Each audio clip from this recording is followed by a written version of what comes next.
This is my first YouTube video recording, so quality's probably going to be garbage, but I'm going to start documenting my experiences as a firefighter. And I had a call this morning at about 3 o'clock in the morning. I responded to said call. It was a person struck by a vehicle on the highway. I have not been fully trained yet when it comes to radio etiquette, but the last time I spoke to the chief's son, he had mentioned a few things that I should probably do when responding to a call. However, I didn't get the full education on that, and it became apparent rather quickly. I had radioed in that I was en route to the station, and then when I got the station unlocked, I radioed in that I was at the station and awaiting a driver. That's not too abnormal, I would think, but it turns out that if you contact the dispatch and they are on their county records and you say something about being at the station, they will log that as you are responding to the call, which leads to inaccurate response time recording, since I was sitting there waiting for another person with the driver certification to get in Rescue 1 and take us to the scene of the accident. I didn't have to wait very long, but it was definitely not the best protocol. So I did get a little bit of an education when it comes to the way that we use our radios. Overall, not a terrible thing to do, but until I'm driver certified, I probably should not mention that I'm at the station. That'll be the driver's prerogative and territory. So, learned something before I'd even gotten in the vehicle today. But I still don't have my high visibility reflective vests for road work yet. And as a result, I threw on my turnout gear as the next best thing.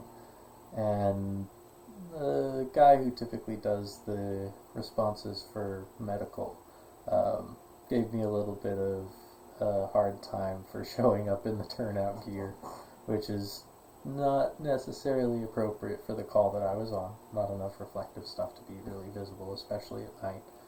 But it was the best I had in the situation, so I was there, and the accident was not far from the station. I probably could have ridden my bicycle to there faster than I would have been waiting for the rescue truck to be ready, but better to be with the crew, and I wasn't 100% sure of the exact address on there.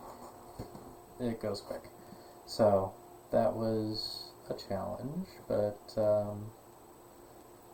with a little bit of patience, we got to the scene, and this poor woman happened to be one of my neighbors. And when she was struck by the vehicle, she was heavily injured, broken arm, pretty badly mangled leg, lacerations, things typical of a person being struck by a vehicle. She was as lucid as an Alzheimer's patient can be,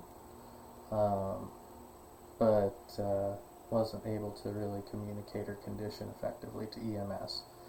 And so they got her up on a stretcher and sent her out into the ambulance, and away she went. And the vehicle that struck her had been over in the ditch. I don't know what the condition of the vehicle was. I never actually got close to there. When we arrived on scene, I had started moving towards traffic control, and when a few of the other firefighters from around had arrived, they kind of took over the traffic control side of things, and one of them, my good buddy Travis, is gave me a in the trenches showing of the ropes when it comes to what behaviors are typical for traffic incident management on a two-lane highway. Um, and he also went over some other details like where the visibility vests are in the vehicle if you don't have the proper jacket, and details that go over things like the amount of light that you're around, what kind of radio traffic you use when discussing things with the person on the other side of the scene, how to change the channels on the radio to make sure that you're not bothering the county with your local traffic,